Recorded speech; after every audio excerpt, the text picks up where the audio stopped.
another case may be filed in New York.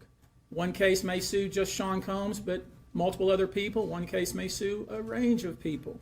I would expect most, though, to be filed, as I said, thinking or hoping or perhaps believing that I may start naming names. Well, that day will come, but it won't be today. The day will come when we will name names other than Sean Combs, and there's a lot of names. It's a long list already.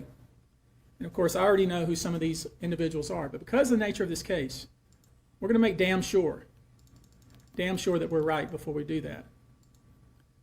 But the names that we're going to name, assuming that our investigators confirm and corroborate what we've been told, are names that will shock you. These are individual cases. There are indeed other perpetrators involved. They will be revealed when that particular individual case is ready to be filed. They already know who they are.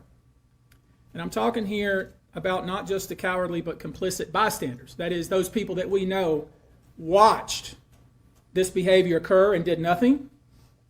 And I'm talking about the people that participated, encouraged it, egged it on. They know who they are. I call them the facilitators of foul play, willing participants in vile conduct. As we identify them, each will be part of this case as defendants. These defendants will not only include individuals, but would also include corporate entities who ultimately profited off of this culture and behavior. I'm looking at banks, pharmaceutical companies, hotels, liquor companies. We know that many of these individuals were paid cash. We know that many of these individuals involved, whether they were the ones being assaulted and abused or they're witnessing other people being assaulted and abused and then paid and threatened and told to leave. Typically paid 10 grand in cash and told to leave. And then threatened as they were leaving. So in addition to Sean Combs, you should know the defendants in these cases we're going to file will include anyone, of course, who engaged in the assault or exploitation, anyone who participated in such in any way, anyone who encouraged or facilitated this conduct, anyone who was in the room and watched it happen but made no effort to stop it, any venue or venue owner who was aware of what was going on but failed to stop it, any individual or entity who knew about the conduct and benefited from it but did nothing to report it or stop it, and any individual or entity who covered it up or helped cover it up. These people who know who they are should just come forward now. I would imagine, as we speak here, there are a myriad of people who are very nervous. You can't hide skeletons in the closet forever. I would expect there are many people out there right now who are desperately searching their memories as they delete their texts and data. Now, although these are, in fact, individual cases, there is a common theme, an MO, if you will. Typically, the victim is lured into a situation where he or she is given a drink. Typically, that drink, reported by these victims, is apparently laced with something. Once that drink takes effect, the perpetrators perform all kinds of sexual acts on the victims, many times passing him or her around as other people watch and enjoy the show, and then leave the victim ashamed, confused, injured, and wondering what happened. When the victim reaches out, he or she is told not to say anything. Sometimes there are threats of physical violence or financial repercussions or bodily harm.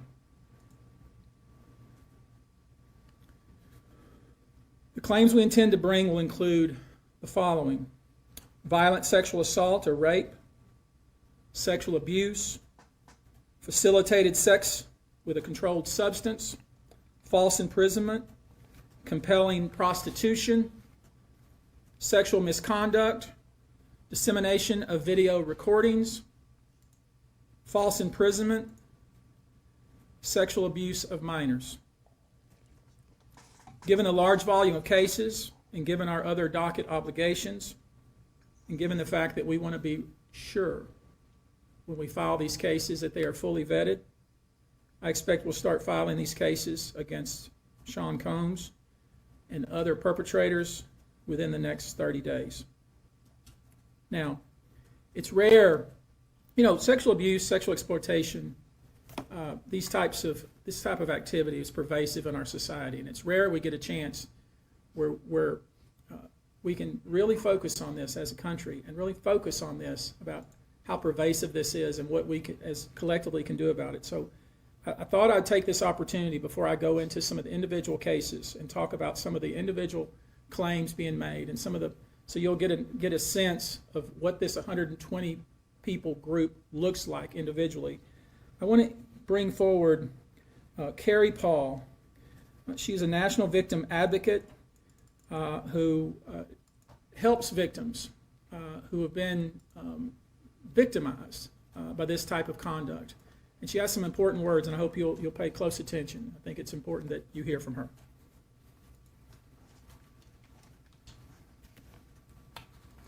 Hello, I'm Carrie Paul with the National Victim Advocate. It's not easy for any survivor to come forward. Our culture doesn't believe survivors. It blames and questions them. Instead of showing support, many choose to enable abusers. The media runs stories asking why it took so long for survivors to come forward instead of asking what barriers exist. We also don't equip law enforcement with the ability to handle sexual assault crimes. Lack of funding translates to lack of training. We have officers in the field that don't know what to say to a rape victim, and also an alarming amount of backlogged, untested rape kits. Prosecutors are focused on what they can prove in a case, and if so, how to do that at time of trial. Advocates and staff are stretched thin with growing caseloads in the criminal justice system. Most people don't know how the criminal justice works in general. There isn't enough staff or resources to adequately explain the entire process to every victim and survivor. Our culture works against victims and survivors every day, and abusers know this. Abusers work themselves into positions of power, building a public image that is trusted and financially large enough to make people look away. Abusers are unfortunately very skilled at power and control, the foundation of abuse. I'm trying to hear some names. I ain't gonna lie to you. They seek victims who are vulnerable, such as children, their employees, and their intimate partners, all who see a different version than the public does, all who rely on the abuser in some way. And for those that do come forward and aren't believed, face questions like, are you sure it happened that way? Were you drinking? What were you wearing? All of this creates an environment that enables abusers to continue abusing them and future victims. To the survivors that have come forward despite not being believed at some point in time, your courage is like nothing we have seen before. We thank you for coming forward for yourself and all survivors. And lastly, I want all survivors that are watching this to know we believe you and we support you. Thank you.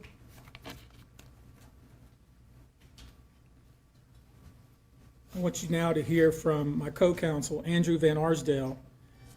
We've created a sexual abuse hotline, and I want him to visit with us just a few moments about how that works. Yo, they got a Diddy hotline. I'm done. Thank you, Tony. I gotta call like this Tony shit. said, my name is Andrew Van Arsdale. I'm the managing partner of Baby A Law Group. We have offices in California, Montana, and North. Chat. Let me call this hotline. I just want to see what it's hitting for. I ain't gonna hold you. Move, nigga. Is that 200? They got a hotline in the background, gang. 7474. Let me see. I'm about to see what shit's hitting for.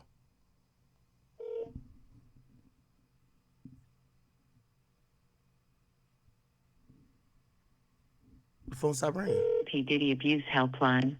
This call is being recorded and your responses will be recorded exactly as you state them and reviewed by our... What the bumbo clot? Wait, there's this shit. Yo, chat, I swear, I called it number. I swear. I'm doing it again. I hung up. I'm calling it. Oh, it's busy now. Call back. Yo, chat, I can't believe that shit.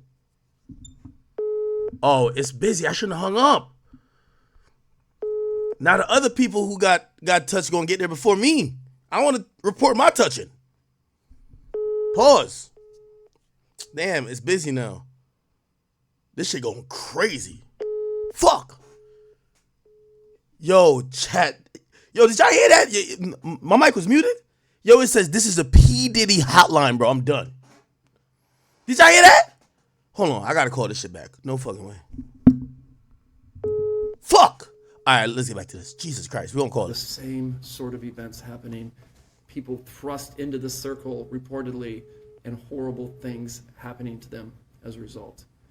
And from talking to these people that have come forward these past 10 days, I can tell you unequivocally that because the federal government did what it needed to do and indicted this man, that they put him in jail and a judge kept him in jail, they tell me directly, this validates my feelings.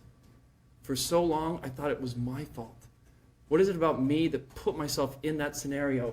What was I wearing at the time? What did I do to be subjected to such horrific treatment at these people that I was trying to trust? Well, we know now it was not your fault. You were victimized by a group of powerful people that operated for 30 plus years, taking advantage of their wealth and the power that they held within the music industry. So again, thank you to every single person that has come forward and contacted our office over the past 10 days. If you or someone you know suffered the same sort of treatment, please contact us at the number behind me and we will help you. Thank you. This is crazy. I think it speaks to how important this issue is in the United States. These niggas have a 1-800 number. Reputable people here that want to provide kind of information that I think victims need to hear, witnesses need to hear, the public needs to hear. Let me introduce to you now Olivia Rivers from the Texas Association Against Sexual Assault, and let her visit with you a few moments about these types of cases. Thank you. Good afternoon, everyone. My name is Q Olivia Rivers. I am just served my 6th year as the board chair for the Texas Association Against Sexual Assault. I'm also the CEO for the Bridge Over Troubled Waters, which is a local rape crisis center here in the Houston area. So thank you for being here as we address these heinous crimes. Sexual assault is not just a crime of violence against the body. It's an assault on the very essence of human dignity and safety. It shatters lives, it destroys confidence, and all too often, it leaves survivors feeling like they are voiceless, isolated, and vulnerable. The reality for many survivors is that coming forward to report their assault is one of the most difficult and daunting tasks that they will ever have to do. And for some, it may take days, months, or even years to speak up, if they ever do. The reasons for this have been mentioned, but include the fear of being disbelieved, being blamed or judged, and, of course, retaliation. The trauma of the assault itself being compounded by the trauma of the criminal justice process, where survivors must relive their experience in order to seek justice. And these feelings and fears are further exacerbated when the allegations are against prominent figures in the entertainment industry or Hollywood. Cases involving powerful figures often attract significant media attention, which can deter victims from coming forward due to fear of public exposure or scrutiny. The intense focus on these high-profile cases can make survivors feel that their personal lives are being put under a microscope, causing further emotional distress. These allegations mentioned here today, as reported, reflect deeply troubling claims that deserve thorough investigation, and no individual, regardless of their stature, is above the law or public accountability. Sadly, the statistics paint a very disturbing picture. According to the National Sexual Violence Resource Center, 1 in 3 women and 1 in 6 men will experience some form of sexual violence in their lifetime. In the U.S. alone, there are approximately 463,000 victims of rape or sexual assault every year, and these numbers barely scratch the surface, as sexual violence remains one of the most underreported crimes. But the numbers that follow tell an even more troubling story.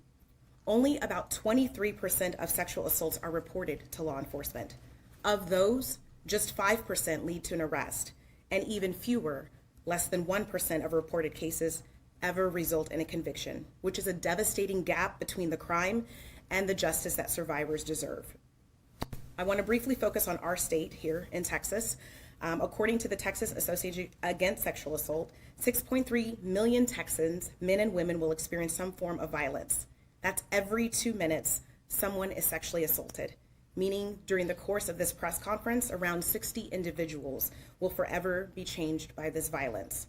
And those are just a few of the victims. Obviously, this is unacceptable. We cannot allow this cycle of silence and inaction to continue. We have to create an environment where survivors feel empowered to come forward, where they are met with empathy and respect and support, not skepticism and blame. We have to ensure that our legal system is equipped to handle these cases with the seriousness they deserve, and that survivors have access to the resources that they need beyond the legal courtroom. We have to address the root causes of this epidemic: prevention, awareness, and fostering environments where respect, consent, and safety are non-negotiable values. Additionally, support for survivors has to be holistic. They have to have access to counseling, medical services, legal advocacy, and of course, community support, regardless of whether they choose to report or not. To every survivor who has come forward, your bravery is an inspiration. To those who are still grappling with their decision, know that you are not alone and that your voice matters. Your story matters. We see you, we believe you, and we are committed to fighting for a future where sexual violence is no longer tolerated and where justice is not the exception, but the standard. Thank you. I want to visit with you real quickly before we close here about some specific instances without disclosing the victim's name. You probably know that depending on the age of the victim, you can file these cases, these individual cases, under Jane Doe or John Doe. Each state is different in that respect. Typically, there is a balancing test, like the public's right to know the name of the victim and plaintiff versus the confidentiality and the safety of the plaintiff. So we'll have to struggle with that with each one of these cases. Our intention, of course, is to, like we always do, file these cases under a pseudonym until the court tells us otherwise. But let me share with you a few, just kind of give you a sense of the kind of cases and the kind of instances that people are calling and reporting that we are trying to corroborate, vet, and these are the ones that we've already corroborated, vetted, and collected evidence on. One individual who was 22 years at the time she was assaulted said that the typical MO at one of these parties that have been widely discussed in the press was that when you were handed a drink, and now we know that the drink is laced with something, if you refused to drink it, you were kicked out of the party. Now, let that sink in for a minute. I mean, the admission to this party was that you had to drink the chosen drink that was handed to you, and now we know that in most cases, I would say 90% of the cases, these individuals were drugged with some sort of drug. That was kind of the MO. Another instance, this individual who was 9 years old at the time was taken to an audition in New York City with Bad Boy Records. Other boys were there to audition as well. All of them were trying to land a record deal. All of them were minors. This individual was sexually abused, allegedly by Sean Combs and several other people at the studio in the promise to both his parents and to him himself of getting a record deal.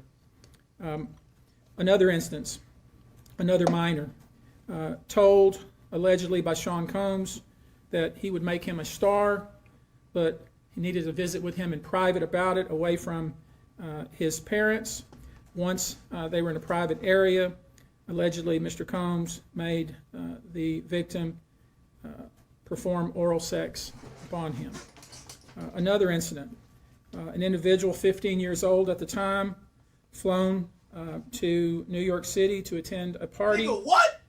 was drugged, and then taken into Yo. a private room, allegedly in the presence of Mr. Combs, where this female individual, minor, was raped, and then other individuals took turns raping her.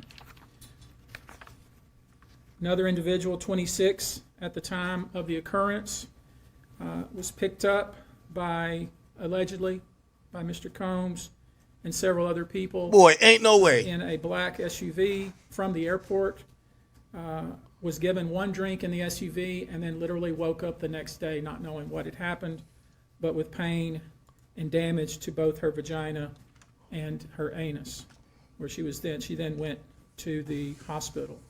She was missing her underwear and her shoes. Another instance, an individual, this time not a minor, That's crazy. was attended a group dinner, allegedly with Sean Combs in Miami. She wasn't drinking because she was pregnant, but whatever she drank at the table, apparently, at least according to her, was laced with something. She blacked out, and she woke up in the same bed, again allegedly, with Mr. Combs in his mansion in Miami. She drank a laced drink. It wasn't even liquor. Penis were torn and sore. And I could go on. I mean, literally, you're sensing a theme here. It's the same theme, and it all involves some sort of drug. One instance, an individual who was 20 years old at the time was asked to attend, just saw her on the street, asked to attend a party in a hotel. She was flattered, went to the party, was given one drink and doesn't remember anything else. Ultimately, was so messed up, went to the hospital where they found cocaine and this horse tranquilizer in her blood system. I want to give you a quote from a very young man who told us over the phone about his experience and all the things that happened to him. He says allegedly at the hands of Sean Diddy Combs and his friends in the effort to try to sign a record deal. This was kind of what he was told he would have to do. His quote is, "Had he not been in power, I feel like I could have been something great. I quit the industry because of what Sean Combs did to me." And that's really what it comes down to. We are pursuing this, asking you to support this effort, to encourage witnesses and victims to come forward and bring your evidence so we can continue to break down this wall of silence and we can continue to have these stories heard. This is the beginning of what I hope to be a national dialogue. This type of sexual assault, sexual abuse, and sexual exploitation should never happen in the United States or anywhere else. This should have never been allowed to go on for so long. This conduct has created a mass of individuals who are injured, scared, and scarred. If you are one of those individuals, we ask you to reach out. If not to us, to someone you trust. If you are someone who witnessed any of these events, we ask you to reach out. Your name can remain confidential. With that, I'll take a few questions, not many, maybe two, but if you have a question, I'll be pleased to try to answer it. Perfect. How many minors are making accusations in total? How many minors are asking? Of the allegations of minors in the case? I don't know what the feds are aware of, okay, but I do know it's 25 out of this 120. 25 minors. Tony, are But I will say this to that point. We welcome the FBI or any authority who wants to come to us, and we're going to make that available to these victims because I think that's important. My suspicion is, based on talking with these folks, is that the FBI is just not aware of these people. The FBI has talked to some of these folks, and I'm going to try to encourage the victims to, in fact, talk to the FBI because I think they have some very important things to say. Tony, were all of the children auditioning because they were musicians, or were any of them kids of employees or anything like that? All seeking either TV or some sort of music career with promises of, we're going to make you a star. Instead, basically did things to them such that they don't want to have anything to do with the entertainment industry ever again. All right, guys. Thank you very much for your attention. We're going to go now. Thank you. Tony, do you anticipate any Houston cases? Any filed here? Locally, yeah. There's a few plaintiffs here, but I don't anticipate filing them here. Probably in New York City.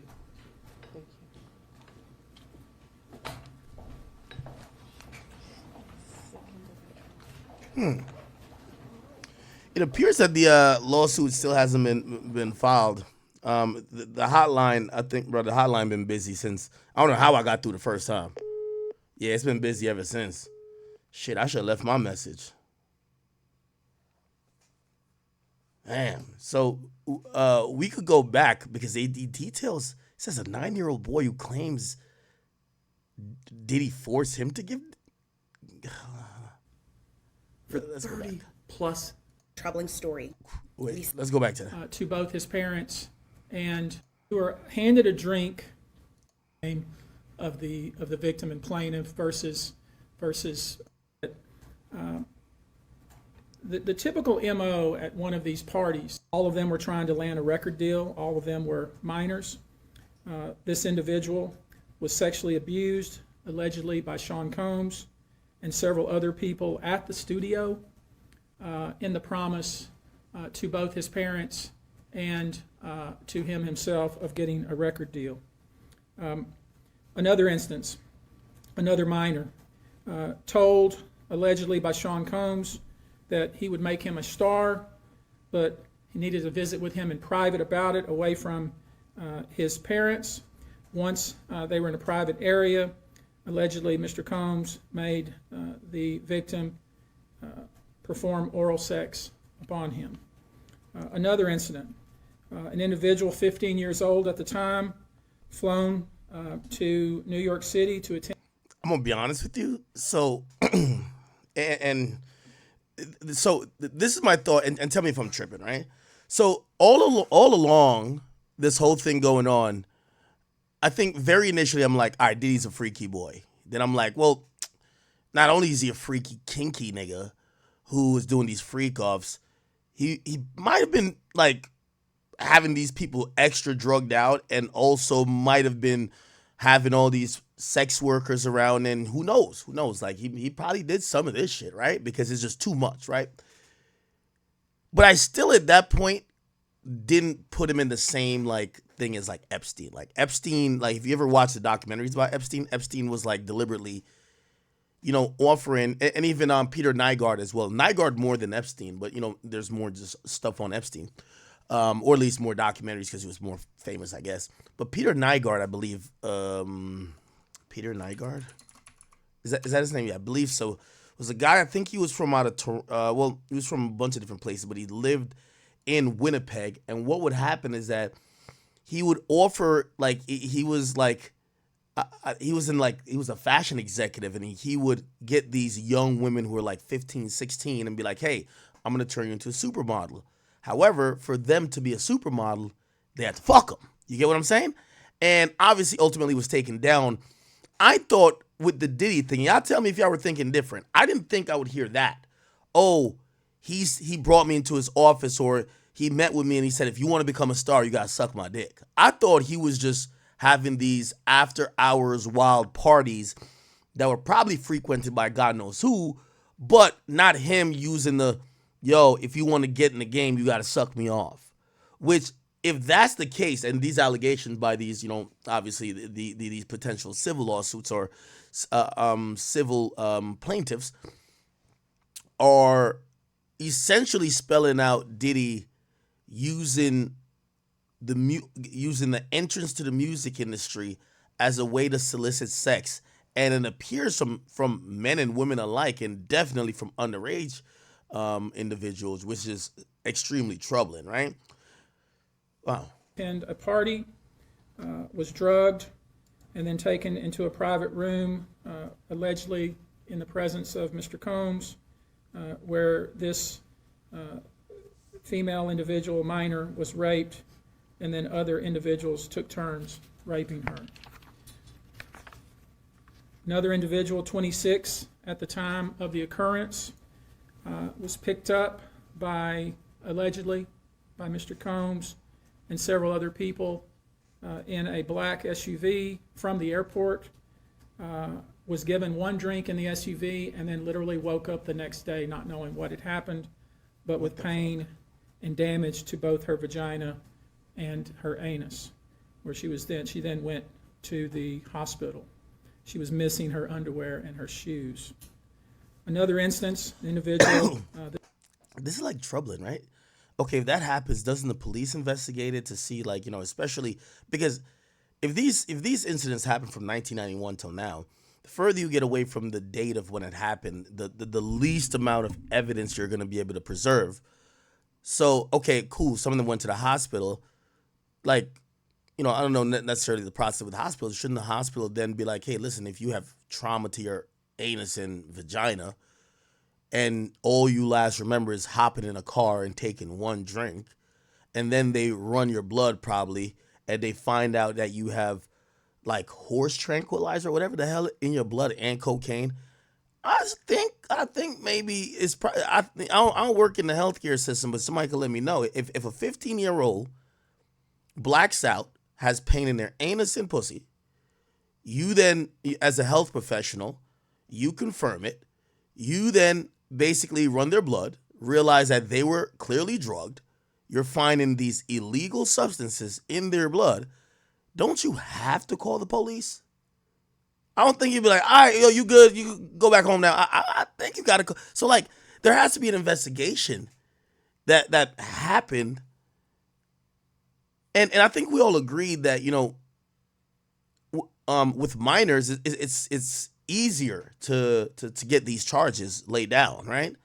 Yo, why the fuck are you even giving alcohol or any type of drugs to a minor, right? That's already a charge. So when you hear shit like this, you're like, damn, how did all this shit skate by? This time, not a minor, attended a group dinner, allegedly with Sean Combs. And somebody says you must report violent crimes if you work in a hospital. Dita says New York City in the 90s, everything was a go. Someone says she wasn't a minor, she was 26. Oh, Chrissy, thank you for that.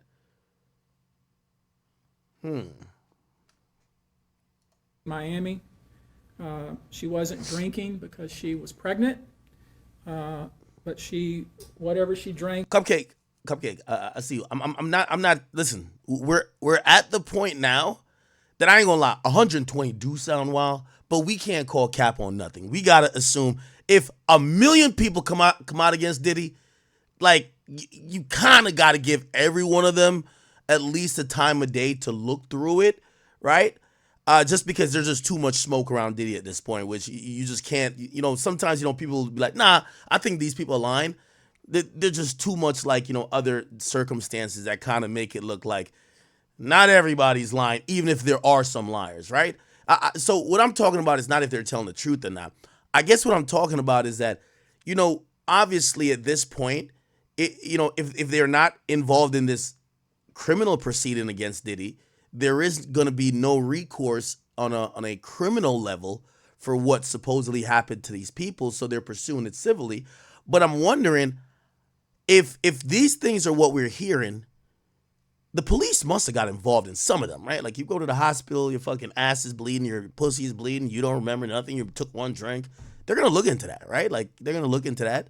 So that's what I'm saying. I'm wondering if the rabbit hole gets deeper where Diddy was like thwarting these like investigations, or he knew how to, like maybe in certain precincts, or I don't know, New York City, like or wherever, Miami, he knew how to, because that's what kind of Jeffrey Epstein kind of not necessarily was doing directly, but when the allegations came about him and the young women for Jeffrey Epstein, law enforcement was pretty much like kind of sitting on their hands because they're like, yo, it's Jeffrey Epstein. So when they would normally have acted and been more proactive with someone else, it was Jeffrey Epstein. So they were kind of like, what do we do until it start mounting, okay? So I'm wondering, how the hell do we not hear a peep of this? How the hell we don't hear about none of that? I think at the table, apparently, at least according to her, was laced with something. She blacked out, and she woke up in the same bed, again, allegedly, with Mr. Combs. Albert Sky says, Diddy clapped B5. Might be thank for the donation. It says, Diddy clapped B5 for their deal. Would not be surprised if one of them are the victims. Hashtag laced baby oil. What? In his mansion in Miami, her vagina and her anus were torn and sore. And I could go on. I mean, literally, you're sensing a theme here. It's the same theme, and it all involves some sort of drug. One instance, an individual who was 20 years old at the time was asked to attend, just saw her on the street, asked to attend a party in a hotel. She was flattered, went to the party, was given one drink and doesn't remember anything else. Ultimately, was so messed up, went to the hospital where they found cocaine and this horse tranquilizer in her blood system. I want to give you a quote from a very young man who told us over the phone about his experience and all the things that happened to him, he says, allegedly at the hands of Sean Diddy Combs and his friends in the effort to try to sign a we got deal. it, Chad. Your call may be recorded for call quality assurance purposes. Thank you for calling the Sean P. Diddy Abuse Helpline. This call is being recorded and your responses will be recorded exactly as you state them and reviewed by our staff and legal counsel. The information you provide is very important should you have a case. You may be asked to verify your responses by affidavit, so your complete honesty is crucial. If you agree to provide accurate information to the best of your knowledge under penalty of perjury, please press 1. Otherwise, please disconnect the phone call now. Should I press 1? I'm not sworn into court. Thank you for calling the Sean P. Diddy Abuse Helpline. This call is being recorded and your responses will be recorded exactly as you state them and reviewed by our staff and legal counsel. The information you provide is very important should you have a case. You may be asked to verify your responses by affidavit, so your complete honesty is crucial. If you agree to provide accurate information to the best of your knowledge under penalty of perjury, please press 1. Chad, should I call back? I don't know. I hung up. Should I call back? Like, I'm going to keep it a bean with you. I was just going to submit a report on behalf of my brother from Philly, Meek Mill. I was going to be like, hey, yo, this Meek Millie right here, you know what I mean? The realest nigga out of Philly. I'm in the trenches right now, rolling on the wrist. Did he fuck me in the pool? I'm sorry. Like, I got to be honest with you now, okay? He took me shopping afterwards. He made me call him daddy. You get what I'm saying? I got to put in a report for my boy. I got to do it. Okay? Now, the only reason why I don't want to get into none of this shit, you know what I mean? I didn't want to civil somebody be like, yo, you defame none of that shit. You know what I mean? But I was going to put in a report, you know what I mean? Sometimes, am I my brother's keeper? Pause. No. But anyway. Yeah. You just be like, yo, the video's online. He told me I deserved it, daddy, after he penetrated. I'm like, damn, crazy. Damn, this shit is...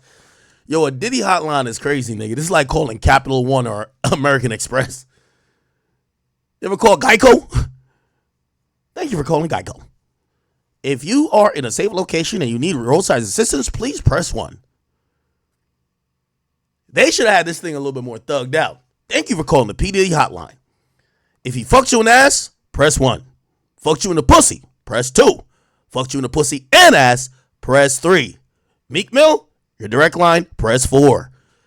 Like, come on, bro. This was kind of what he was told he would have to do.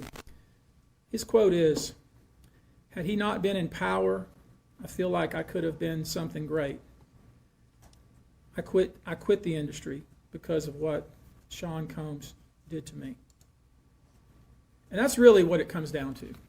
We are pursuing this, asking you to support this effort, to encourage witnesses and victims to come forward and bring your evidence so we can continue to break down this wall of silence and we can continue to have these stories heard. This is the beginning of what I hope to be a national dialogue. This type of sexual assault, What, did he go past the 9-year-old one yet? That's the one that's like most disturbing, right? audition in one of these parties that are Yeah, the 9-year-old, the one where he said 9-year-old, like that sends chills. You know what I mean? Like you get like, ooh, what the fuck? been widely discussed in the press was that when you were handed a drink, and now we know that the drink is laced with something, if you refused to drink it, you were kicked out of the party. Now, let that sink in for a minute. I mean, the admission to this party was that you had to drink the chosen drink that was handed to you, and now we know that in most cases, I would say 90% of the cases, these individuals were drugged with some sort of drug. That was kind of the MO. Another instance, this individual who was 9 years old at the time was taken to a audition in New York City with Bad Boy Records. This is the most alarming one. Now here's the thing. In corroborate, so here's the thing. Obviously, I could imagine this lawyer, his law firm has a shit ton of investigators because you have to corroborate these claims. So if you guys, so you know what, and I think we haven't heard from him in a while, since like we heard that he got referred to the sanctioning committees, but it was the guy who actually, he sued Diddy and he put UMG and like Lucian Grange in there, and UMG lawyers went so hard on him, he basically apologized and took them out of the lawsuit. They still refer him to, and we're talking about, what's that lawyer's name? Tyrone Blackburn, right? What he was doing is just filing these lawsuits without vetting stuff, right? You know, and when you're filing a lawsuit with very clear errors, like, yo, this person was underage, like you like he claimed in his lawsuit, and then those people came out and like, that's me in that picture, and I wasn't underage. You know, you basically, a lawyer, right, that's certified by the bar has like a duty to do their due diligence to file lawsuits only that they believe hold merit. They can't just abuse the court system and clog up that system that is supposed to exist to serve justice and actually be at the benefit of people who were wronged, right? So he has 120 cases that he's taken. I don't know if he's going to file 120. What we did know by his opening statements, he says there is no class action lawsuit. They're all going to be filed individually. He said towards the end of it that this is going to be, I'm probably done in New York, because people, they were asking, because he's in Houston there, hey, are you doing any of this in Houston? He clearly made it very clear that no, I'm going to do it most likely in New York. So I could imagine he has a bunch of investigators who are going to try to corroborate these details. How could they do it? So let's say it happens even in 2001, right? Yo, this dude said he had a meeting with Diddy at the New York offices, the Bad Boy offices. Well, somehow you got to go try to prove that.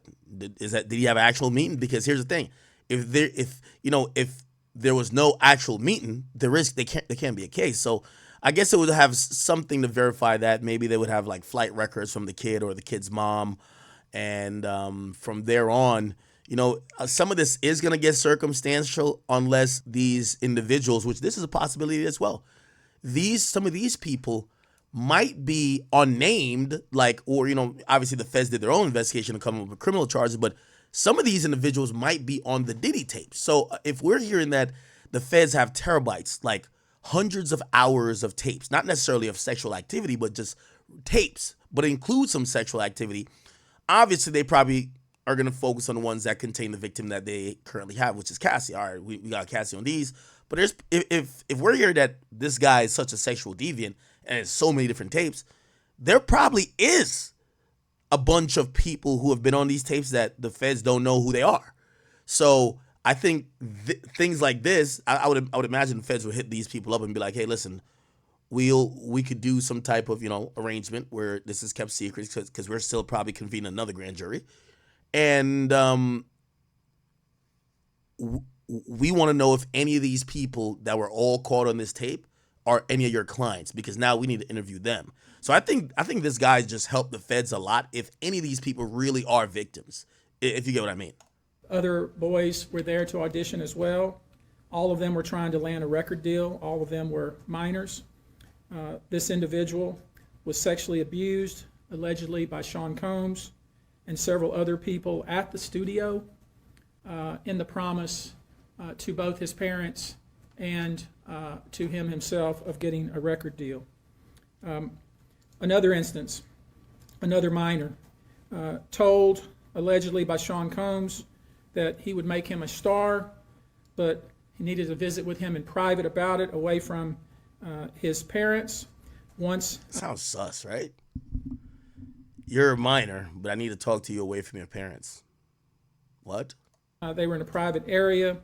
Allegedly, Mr. Combs made the victim perform oral sex upon him.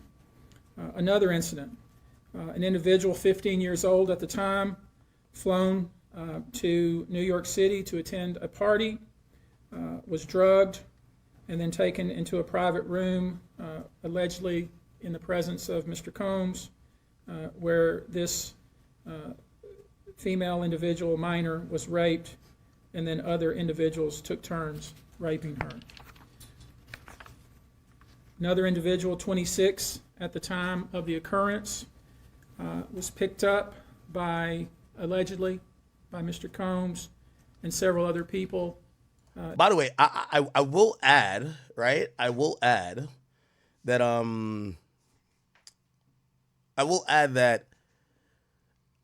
100% believe, and we're gonna go back to this part. It's earlier in his press conference where we want to hear the names. I feel the names are gonna be the names of people who are quiet now.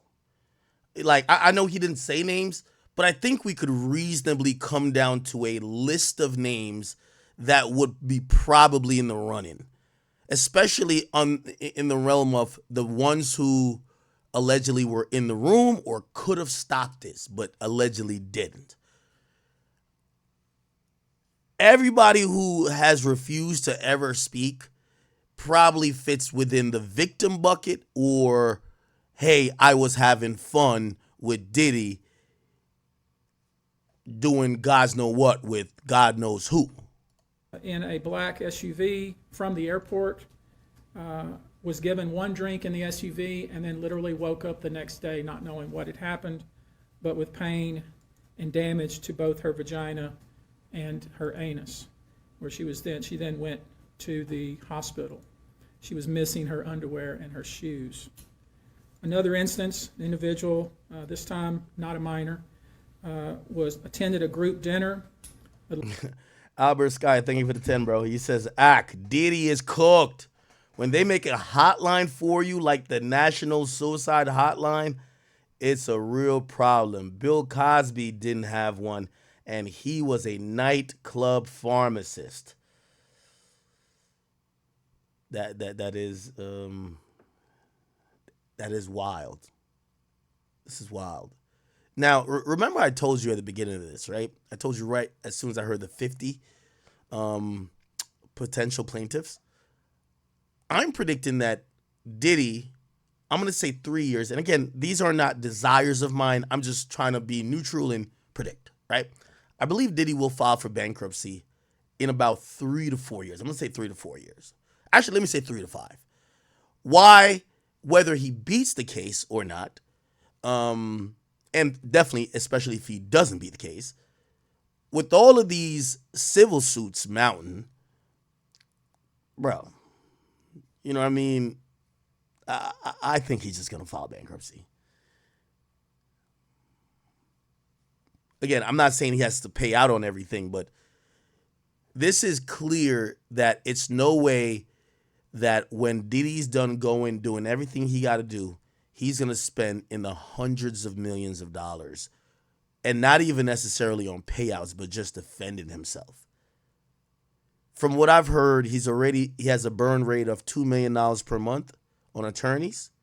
Then I hear he has 3 different groups of private investigators. He still has expenses, even though he's consolidating. He's selling his LA crib. Revenue at this point is kind of limited to music and, his rumored like $300 or $400 million settlement from Diageo. Again, the longer this drags out, the more people that come around. He tried to get as liquid as possible to create a war chest, but it's going to keep dwindling. This looks like it could be a long fight. Allegedly with Sean Combs in Miami. She wasn't drinking because she was pregnant, but whatever she drank at the table, apparently, at least according to her, was laced with something. She blacked out, and she woke up in the same bed, again, allegedly, with Mr. Combs in his mansion in Miami. Yeah, that was shocking. Is this one where the woman is pregnant? Out. Wait. She was pregnant. Sean Combs in Miami. With another instance, the individual. Now, again, these are still allegations.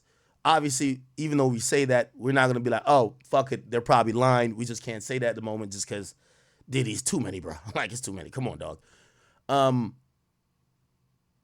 If the woman is pregnant and Diddy knows this, and if Diddy gives her an alcohol beverage, that's even a different type of evil. Now, obviously, we could also argue if you're pregnant, why are you ingesting anything? But did they say it was alcoholic, though? I don't know if they did. Individual, this time not a minor, attended a group dinner. It's a group dinner. Allegedly with Sean Combs in Miami.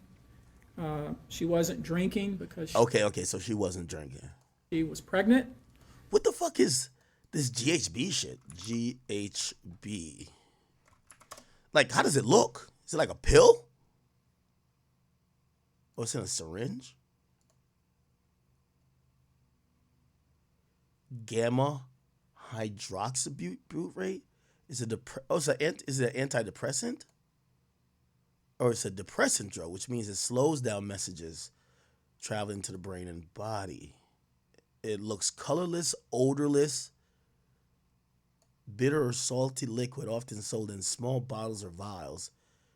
It can come as bright blue liquid known as blue nitro, and less commonly as crystal powder. Other names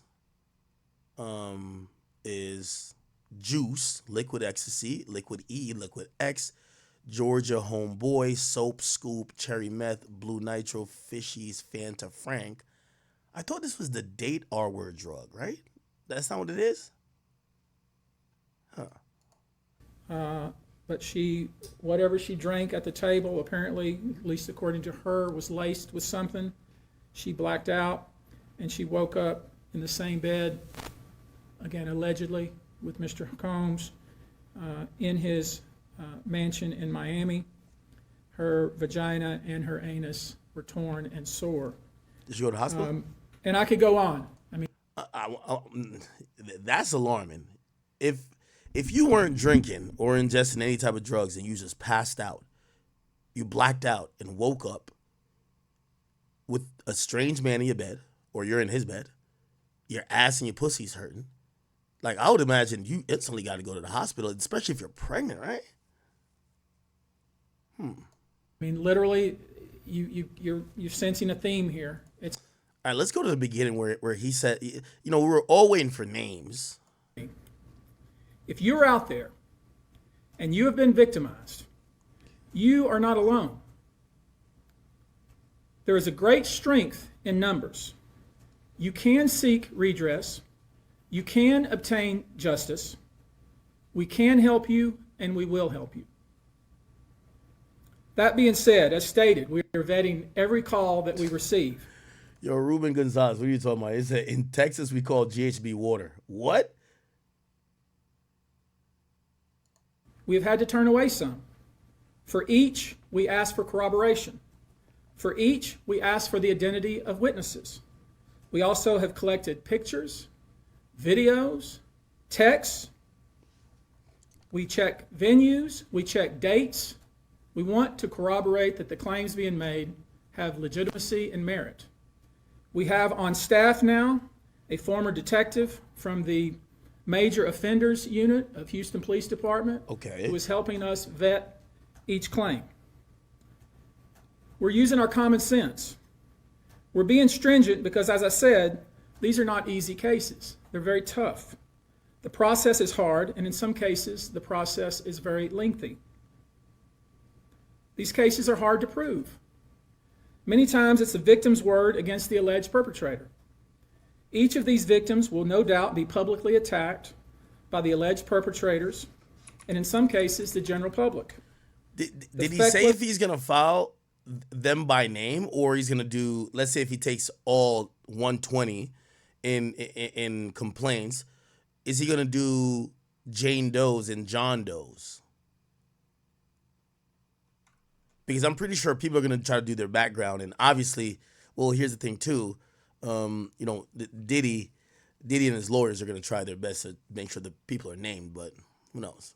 And cowardly keyboard warriors love to attack. We know what we're up against. We did not enter this fray blindly.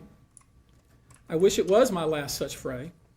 I wish this type of behavior wasn't so pervasive. But it is what it is, so we will press on. As I said, our law firms have been retained by 120 individuals at this point to pursue cases in civil court against Sean Diddy Combs. You should know, in this group, it is evenly divided between males and females. There are 60 males and 60 females. Shraggy? Who have joined us to pursue these claims. 60 niggas.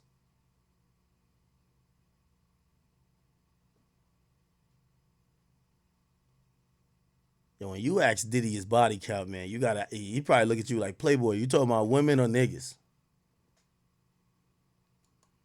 As plaintiffs. In this group, 62% identify as African American, 30% are white, and the remainder are Hispanic or Asian. The victims are from more than 25 states.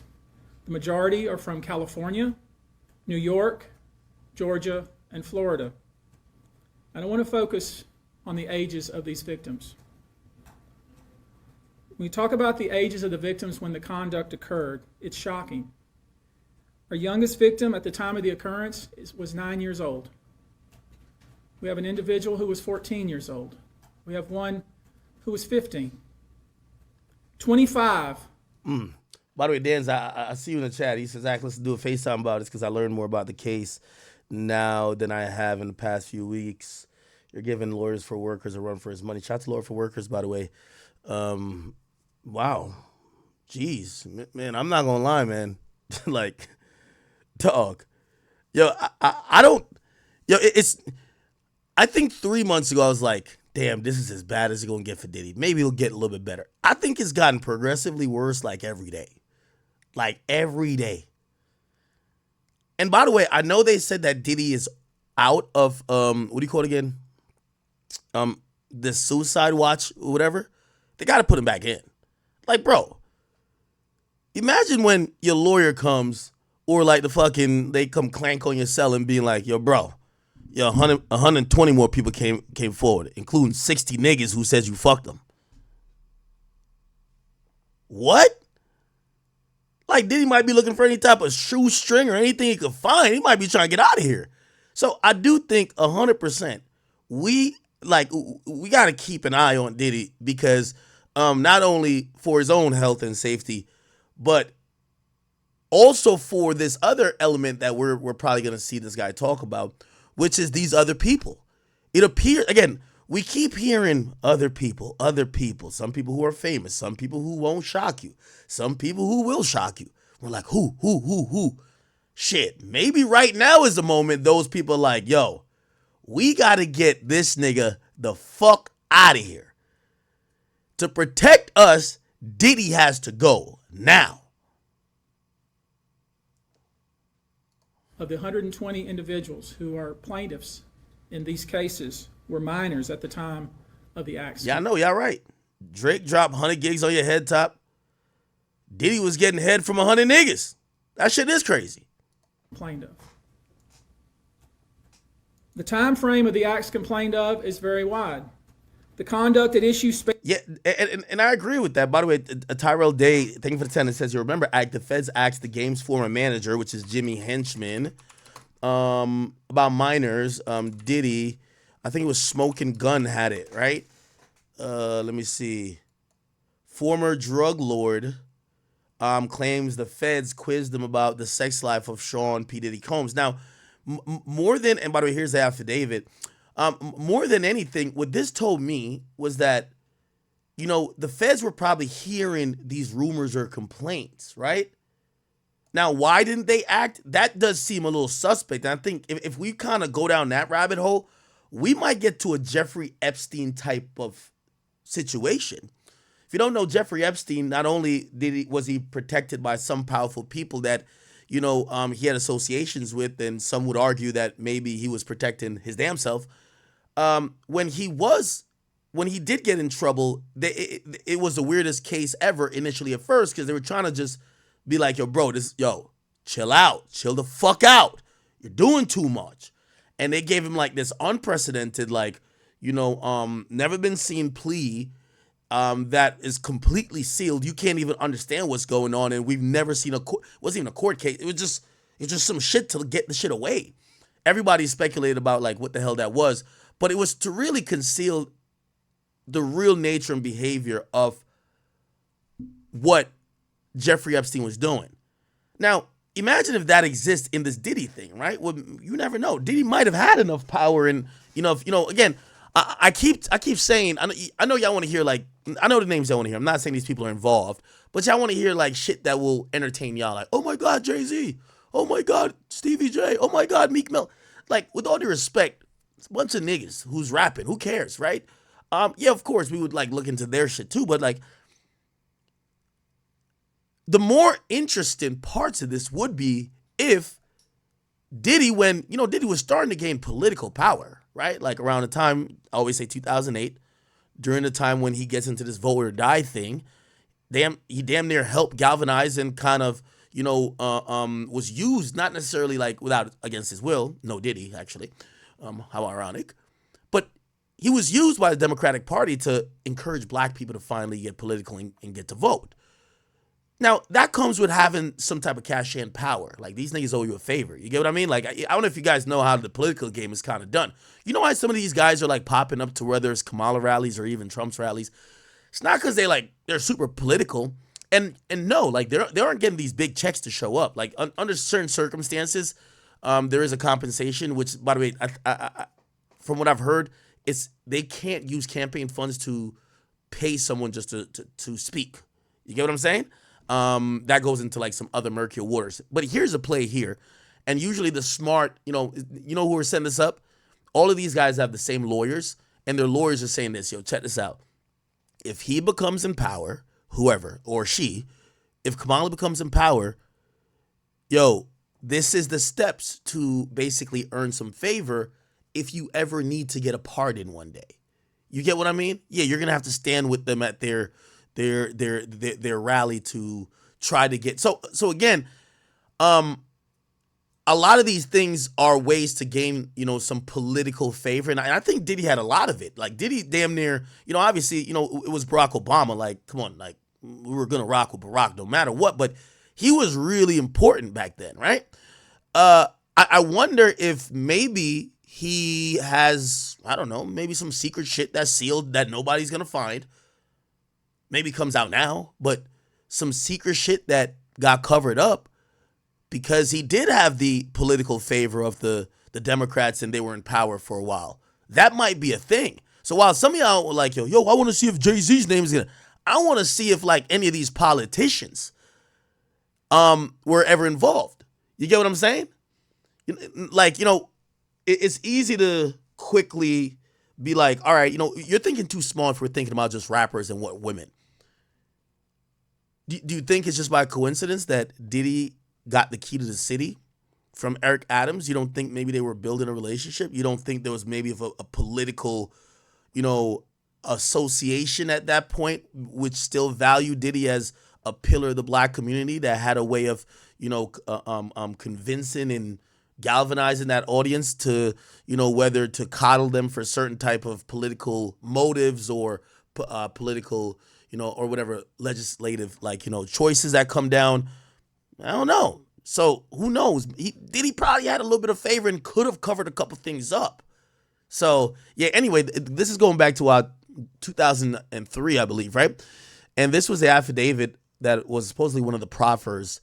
It was like a transcript of the proffer session. Was it a proffer session or maybe the interrogation? I can't remember what it was.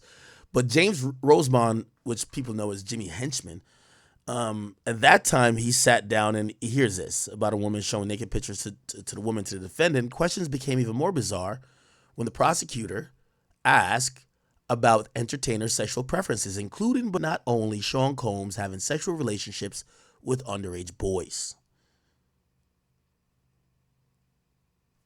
It's 20 years ago. 20 years ago, right?